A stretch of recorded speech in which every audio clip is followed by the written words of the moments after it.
Assalamualaikum students.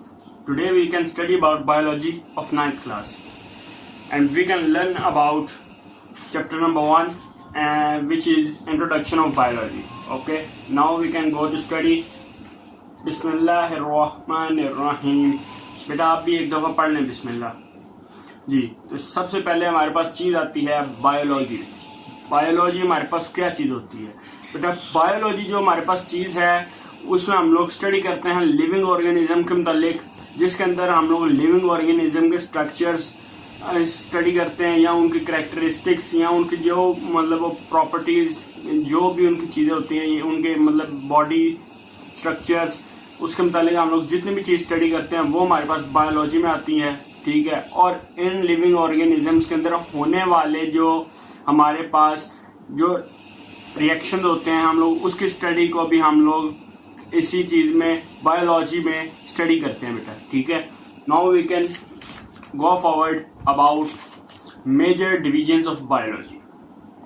बेटा हमारे पास जो मेजर बायोलॉजी की डिवीजन्स हैं वो हैं microbiology, botany, zoology, morphology, histology, cell biology, physiology and molecular biology. ठीक है बेटा, जिसमें हम लोग सबसे पहले माइक्रोबायोलॉजी के बारे में बात करते हैं, जिसमें माइक्रोबायोलॉजी वो चीज़ होती है जिसके अंदर हम लोग माइक्रोस्कोपिक या जितने ऐसे जानवर जिसको हम लोग माइक्रोस्कोप की मदद से देखते हैं उस चीज़ के उन ऑर्गेनिजम्स के मुतालिक स्टडी करने को हम लोग माइक्रो बायोलॉजी में करते हैं. यानी जिस तरह हम लोग बात करें वायरस होते हैं, बैक्टीरियाज होते हैं, उनको हम लोग इसके अंदर स्टडी करते हैं माइक्रोबायोलॉजी में. ठीक है. नेक्स्ट हमारे पास आती है बोटानी.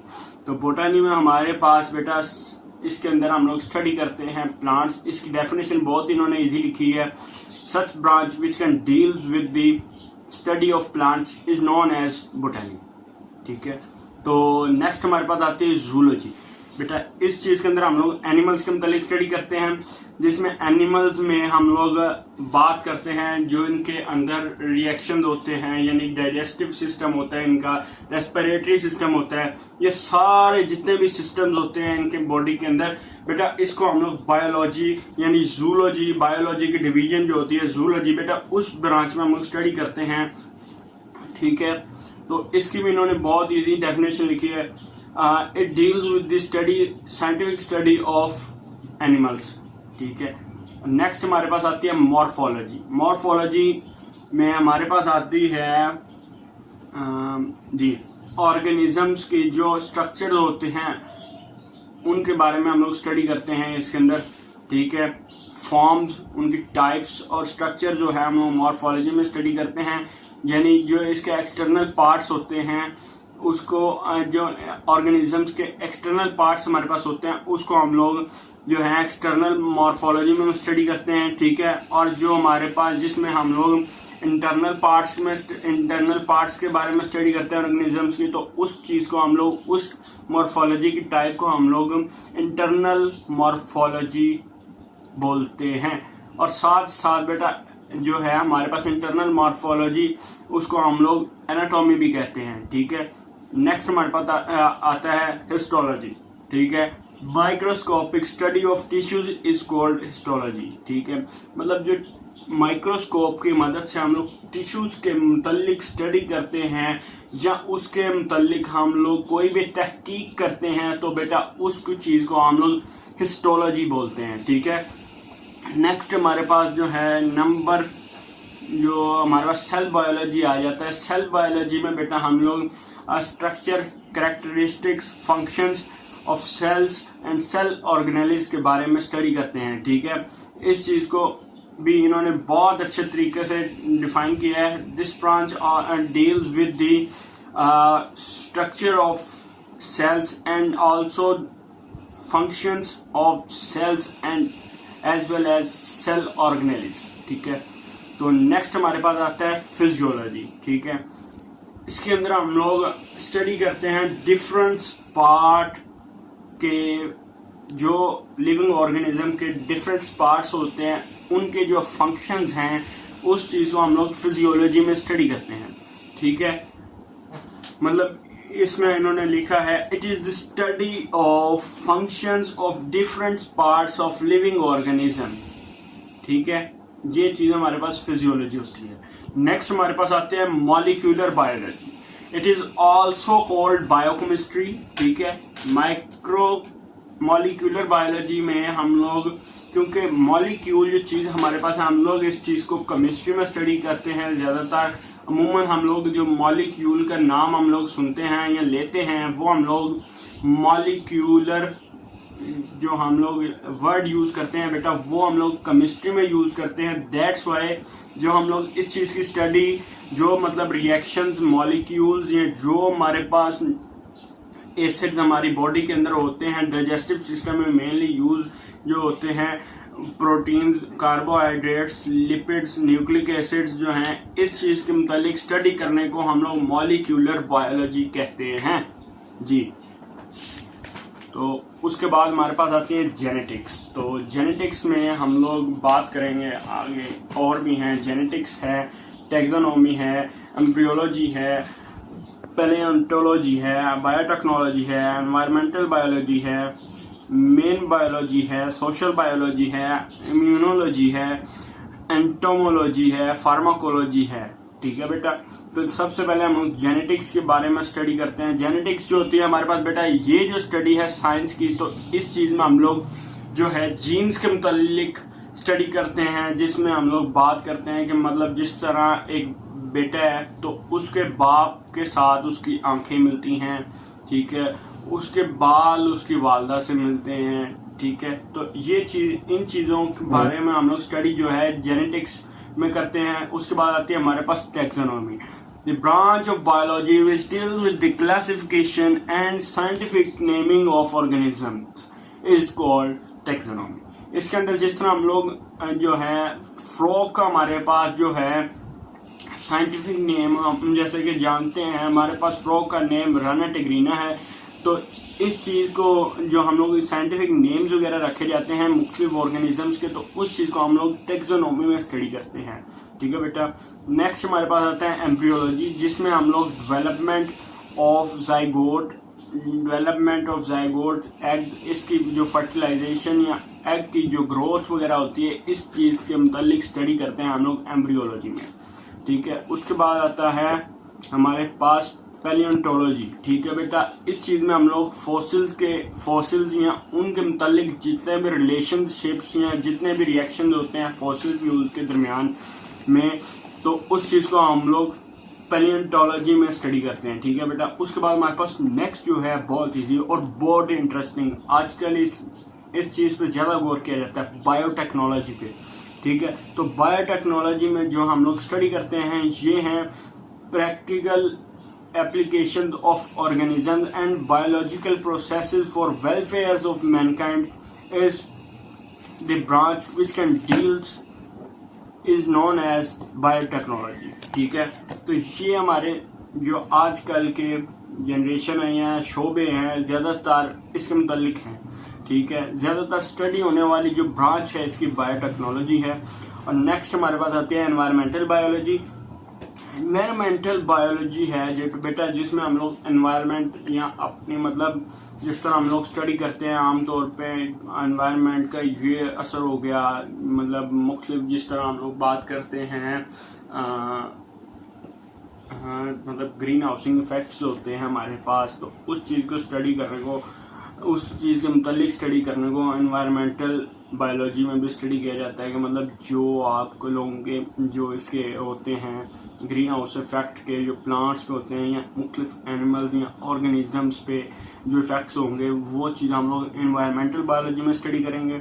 उसके बाद हमारे पास आ जाती हैं सोशल बायोलॉजी। इस चीज़ में हम लोग स्टडी करते हैं social behaviour and communal life of living organisms, यानी इसमें हम लोग जो ऑर्गेनिजम्स के सोशल बिहेवियर मतलब आपस में जो ताल्लुकात या मतलब जिस तरह हमारे पास होते हैं ये कॉर्निवर्स, हॉर्बिवर्स, ये चीज़ें जो होती हैं इस चीज़ की स्टडी हम लोग सोशल बायोलॉजी में भी करते हैं।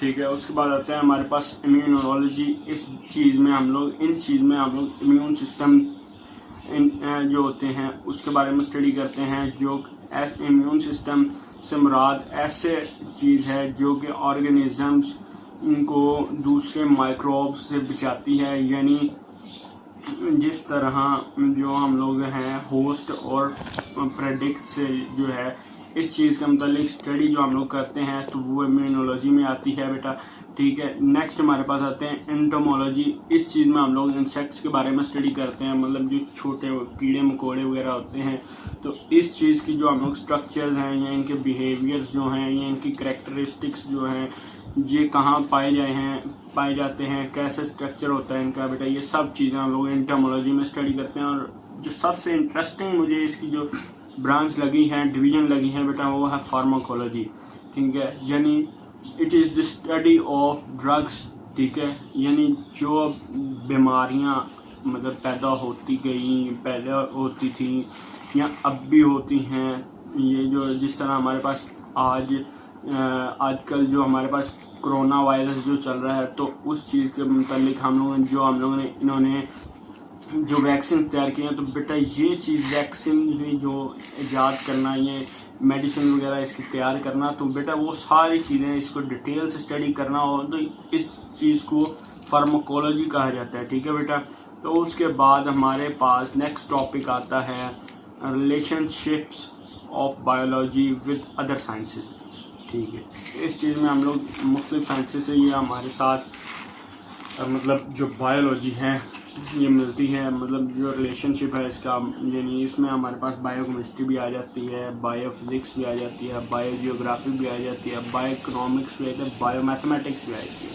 तो मेरे लिहाज से जो इसमें सबसे ज़्यादा इम्पोर्टेंट होनी चाहिए वो बायोकेमिस्ट्री होनी चाहिए, लेकिन नो प्रॉब्लम, बुक्स वालों ने जो बायोफिजिक्स है उसको इन्होंने टॉप पे रखा है, नंबर 1 पे रखा है, बट मेरे मुताबिक जो है नंबर 2 पे बायोकेमिस्ट्री को नहीं, नंबर 1 पे बायोकेमिस्ट्री को होना चाहिए, क्योंकि मेरे ख्याल से बायोकेमिस्ट्री को ज़्यादा प्रेफर किया जाता है।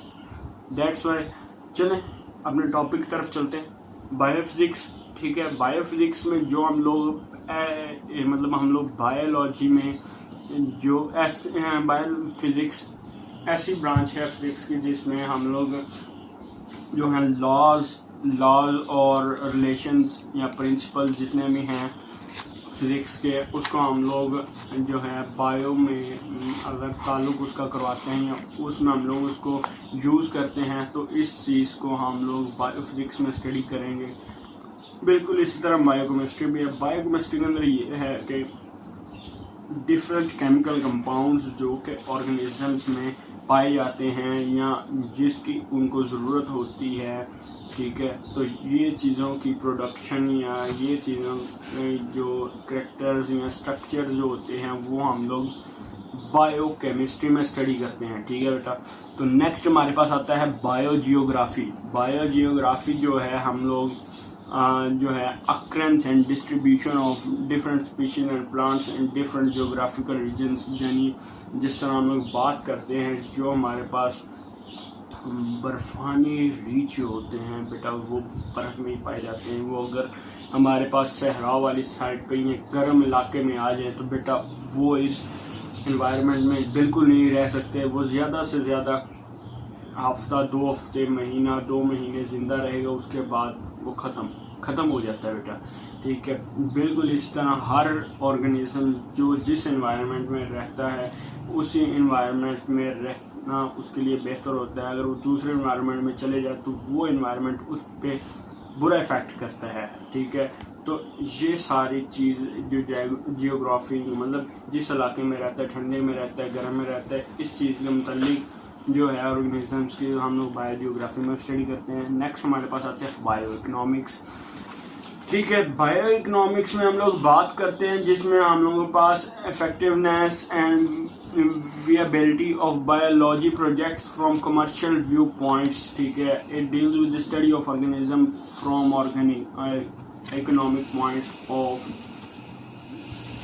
ऑफ व्यू, मतलब हम लोग जो है बायोइकोनॉमिक्स में इकोनॉमिक पॉइंट ऑफ व्यू से हम लोग जो है बायोलॉजी की स्टडी करते हैं, बायोलॉजी को डील करते हैं, ठीक है। इस चीज़ को हम लोग बायोइकोनॉमिक्स में यूज़ किया जाता है। मसलन जिस तरह हमारे पास cost, profit crops of wheat, यानी जिस तरह गंदम है काश्त की जाती है, उसके बाद उसको बेच के पैसे कमाए जाते हैं, पैसे कमा के और भी मुख्तलिफ चीज़ें ली जाती हैं, उससे प्रॉफिट होता है, हमें बहुत से नुकसानात, बहुत से फ़ायदे होते हैं हमारे पास। नेक्स्ट हमारे पास आता है biomathematics, the study of biological process with the help of mathematical tools technique is biomathematics, यानी बायोलॉजिकल प्रोसेसेस, ऐसे बायोलॉजिकल प्रोसेसेस जिसमें हम लोग मैथमेटिकल कंसेप्ट में टूल जो हैं हम लोग यूज़ करें, इस चीज़ को हम लोग बायोमैथमेटिक्स में यूज़ करते हैं, स्टडी करते हैं। ठीक है, नेक्स्ट हमारे पास आता है कैरियर्स ऑफ बायोलॉजिकल स्टूडेंट्स। ठीक है, तो इस चीज़ में सबसे पहले हमारे पास आती है मेडिसिन, डेंटिस्ट्री, सर्जरी।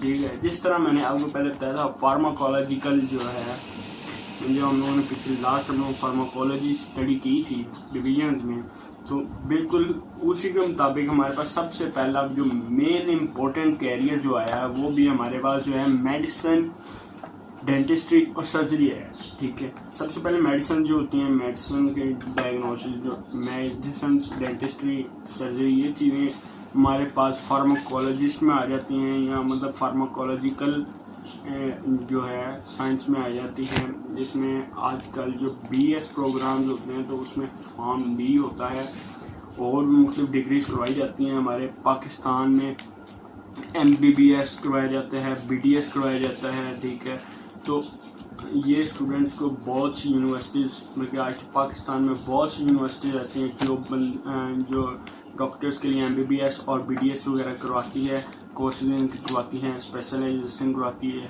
बिल्कुल इस तरह नेक्स्ट हमारे पास आते हैं टॉपिक फिशरीज में हम लोग डील करते हैं production of fish and at professional level, या मतलब प्रोफेशनल लेवल पे हम लोग जब हम लोग इनके बारे में स्टडी कर रहे हैं तो उस चीज़ को हम लोग फिशरीज में बात करते हैं। तो इस चीज़ का भी बहुत हमारे पास स्कोप है। तो इसके लिए पाकिस्तान में बहुत सी जो यूनिवर्सिटीज़ हैं, फिशरीज़ के डिपार्टमेंट में भी हमें बैचलर, ये जिस तरह इन्होंने लिखा है, बैचलर और मास्टर की डिग्री दी जाती है जूलॉजी में और फिशरीज में। ठीक है, नेक्स्ट हमारे पास आता है एग्रीकल्चर में बेटा हम लोग बात करते हैं deal with the production of crops and animals. इसके अंदर हम लोग एनिमल्स और क्रॉप्स की जो प्रोडक्शन है और उससे मिलने वाला हासिल शुदा जो हमारे पास फूड आता है, या सोर्स ऑफ फूड, जो फूड पैदा करने के लिए जो चीज़ पाई जाती है, बेटरमेंट ऑफ क्रॉप्स के लिए जो हम लोग यूज़ करते हैं, लाइक राइस, वीट, कॉर्न, ये चीज़ें हम लोग यूज़ करते हैं। तो बेटा इस चीज़ को एग्रीकल्चर में स्टडी किया था, और आजकल पाकिस्तान में इसकी भी यही बात खासियत है कि यूनिवर्सिटीज़ में पाकिस्तान की बहुत सी ऐसी यूनिवर्सिटियाँ जो प्रोफेशनल कोर्सेज करवा रही है एग्रीकल्चर के लिए। ठीक है, जो कि higher secondary education in biology जो करवाती जा रही हैं। एनिमल हस्बेंड्री में it deal with the diagnosis and treatment of various disease of livestock. इसमें हम लोग जो है बात करते हैं कि जिसमें ट्रीटमेंट ऑफ वेरियस, मतलब मुख्तलिफ जो बीमारियां होती हैं लाइफ स्टॉक की वजह से एनिमल्स को, जानदारों को, तो इस चीज़ के लिए भी हमारे पास स्टडी करवाई जाती है बहुत प्रोफेशनल लेवल पे। ठीक है, इस चीज़ को मेल या लोग उर्दू में कहते हैं जानवरों का डॉक्टर, जिस चीज़ को हम लोग बात करते हैं तो वो इसमें आती है एनिमल हस्बेंड्री में। हॉर्टिकल्चर आ गई नेक्स्ट हमारे पास। Horticulture deals with the art of gardening, मतलब जो पौधे लगाना, दरख्त वगैरह लगाना, इस चीज़ को हम लोग जो है हॉर्टिकल्चर में स्टडी करते हैं। और इसके लिए प्लांटेशन के लिए भी हमारे पाकिस्तान में बहुत सी यूनिवर्सिटी जो हैं डिग्रीज और प्रोग्राम्स हमें करवाती हैं। Secondary education, higher secondary education भी इनके मुतालिक मिलती है। उसके बाद नेक्स्ट हमारे पास आती है फॉरेस्ट्री और हॉर्टिकल्चर मिलती जुलती हैं, लेकिन इतनी भी मिलती जुलती नहीं कि आप बिल्कुल मिला दें उसको। ठीक है, नेक्स्ट हमारे पास आती है फॉरेस्ट्री में हमारे पास जो है नेचुरल पेजिस्ट advice of government of planting and growing new forest वगैरह जो है, इस चीज़ को हम लोग फॉरेस्ट्री में स्टडी करते हैं। ठीक है बेटा, और इसमें BSc इन जूलॉजी एंड बोटानी के लिए और FSc इन बायोलॉजी में हम लोग इसके मुतालिक स्टडी करते हैं। नेक्स्ट हमारे पास आती है बायोटेक्नोलॉजी जो हमारे पास है मॉडर्न फील्ड है बायोलॉजी की। जिस तरह मैंने आपको बोला कि आजकल जो ज़्यादा स्कोप है इसी का है। ठीक है, जो बहुत सी यूनिवर्सिटीज़ हैं पाकिस्तान की, जो इनमें से BSc MSc कोर्सेज करवा रही है बायोटेक्नोलॉजी आफ्टर दी FSc, जो कि FSc के बाद होते हैं, ठीक है। और BSc इन बोटानी और जूलॉजी भी करवाई जा रही है। फार्मिंग आ जाती है उसके बाद, ये भी इनसे मिलती जुलती है। ऊपर जो हम लोगों ने फॉरेस्ट्री और हॉर्टिकल्चर, लेकिन बिल्कुल मिलती जुलती नहीं है। फार्मिंग के अंदर हमारे पास आती है क्रॉप्स के मुतालिक उनकी डेवलपमेंट, उनके मेंटेनेंस, उनको किस वक्त कौन सी खाद की ज़रूरत है, क्या चीज़ उनको चाहिए, कब उनको पानी चाहिए, क्या टाइमिंग है उनकी। तो बेटा ये चीज़ें हम लोगों को स्टडी करते हैं फार्मिंग में। तो इस चीज़ के लिए भी यूनिवर्सिटीज़ जो हैं बहुत सी हमारे पाकिस्तान में मौजूद हैं। तो नेक्स्ट हमारे पास आती हैं ये जो हैं Islamic instructions, Quranic instructions which रिवेल the study of life, ठीक है। इसके अंदर इन्होंने क्रिएशन ऑफ यूनिवर्स के बारे में एक आयत लिखी है, ठीक है, जो कि सूरह ज़मर आयत नंबर 62 से ली गई है, ठीक है। नेक्स्ट हमारे पास इन्होंने दूसरी आयत भी इसी में दी है, creation of living things from water, ठीक है। और वजअलना मिनल माई कुल्लि शैइन हई, तो ये सूरह अंबिया आयत नंबर 30 है बेटा। क्रिएशन ऑफ मैन के बारे में भी एक आयत इन्होंने, कुरानी आयत जो है सूरह रहमान की आयत नंबर 14 जो है, इसमें इन्होंने बात की खलकल इंसान मिन सलसली का कल फखार, ठीक है। उसके बाद Quranic verse about the method of reproduction इन्होंने बात की है। इसके अंदर भी इन्होंने कुरानी आयत सूरह मुमिनून आयत नंबर 14 इन्होंने इंट्रोड्यूस करवाई। उसके बाद introduction and importance of man भी इन्होंने हमें बताई, ठीक है। उसमें कुरानी आयत सूरह अल दहर आयत नंबर 1 की बात की गई है, ठीक है, वो इन्होंने इंट्रोड्यूस किया। नेक्स्ट हमारे पास आते हैं बेटा, जितने हमारे पास मुस्लिम साइंटिस्ट थे जिन्होंने हमारे पास बायोलॉजिकल मुतालिक स्टडी की है, तो ये चीज़ हमारे पास आ जाती है। जाबिर बिन हयान इसमें आ जाता है, अब्दुल मलिक इस्माइल आ जाता है, अबू अली सीना आ जाता है, ठीक है बेटा, जिनकी पैदाइश जाबिर बिन हयान 721 AD से 815 AD तक इनका दौर रहा। He was born in Iran, ये ईरान में पैदा हुए, ठीक है। इन्होंने जो है ड्रग्स के बारे में, मेडिसिन के बारे में इराक में स्टडी किया, और इन्होंने जो बुक्स लिखी जो इनके मशहूर हैं, अल नबातात और अल हैवान, इन्होंने 2 बुक्स लिखी थी। अब्दुल मलिक इस्माइल जो थे, जो 740 में पैदा हुए और 828 में वफात पा गए, ठीक है। ये मुस्लिम मुल्क में पैदा हुए मुस्लिम साइंटिस्ट। ये ऐसे साइंटिस्ट थे जिन्होंने एनिमल्स को डिटेल से स्टडी किया, ठीक है। मेनली इन्होंने लिखा हॉर्स के मुतालिक बुक्स लिखी, अल खेल के नाम से, अल अबील के नाम से कैमल पे लिखी बुक, अल वहूश के नाम से एनिमल्स पे लिखी, और खलकल इंसान इन्होंने एक बुक लिखी जो कि इंसानों पे है, ठीक है। अबू अली सीना नेक्स्ट हमारे पास जो साइंटिस्ट हैं, इनका तो आपने नाम सुना होगा, अबू अली सीना का, ठीक है बेटा। इनका दौर था 980 से 1037 AD तक, मतलब ठीक है। और ये हैं, इनको फाउंडर ऑफ मेडिसिन भी कहा जाता है, ठीक है। और जिनका is known as Avicenna in the west, जिसको एविसीना के नाम से जाना जाता है, ठीक है।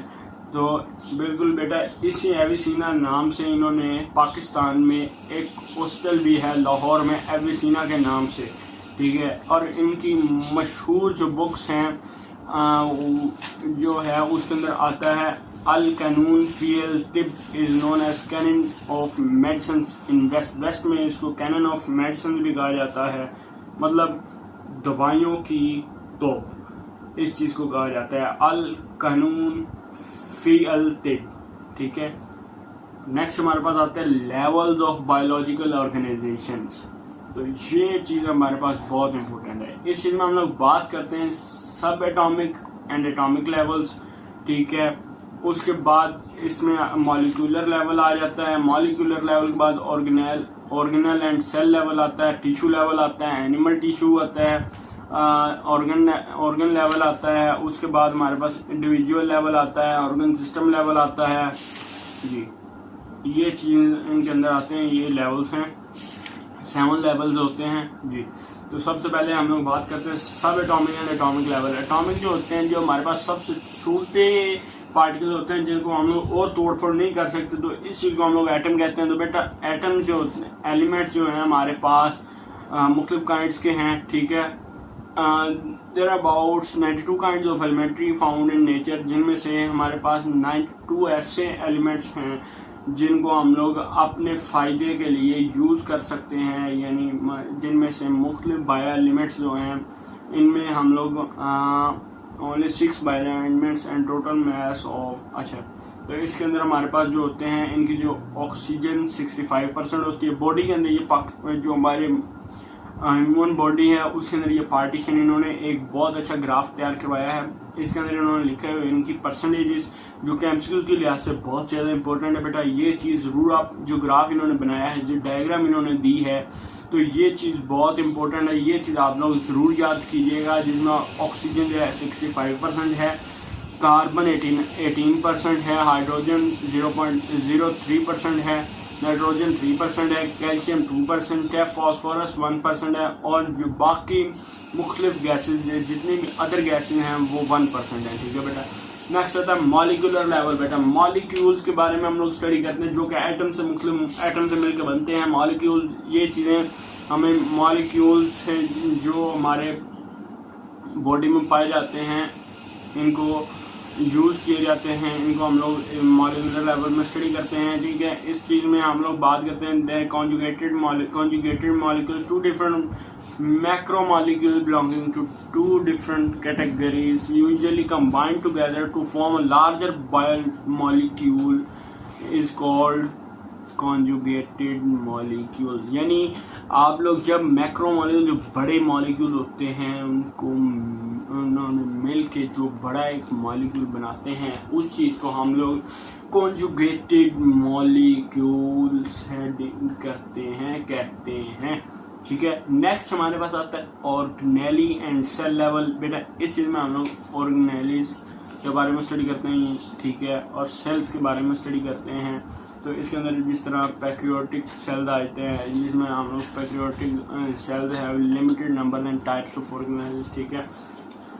तो जो हमारे पास पैक्रियोटिक सेल जो होता है, उसके अंदर हम लोग जो हैं बहुत मिकदार, मतलब उनकी मखसूस मिकदार होती है, ऑर्गेनेल्स की टाइप्स होते हैं, ठीक है, जिनसे ये मिलकर बनते हैं, ठीक है,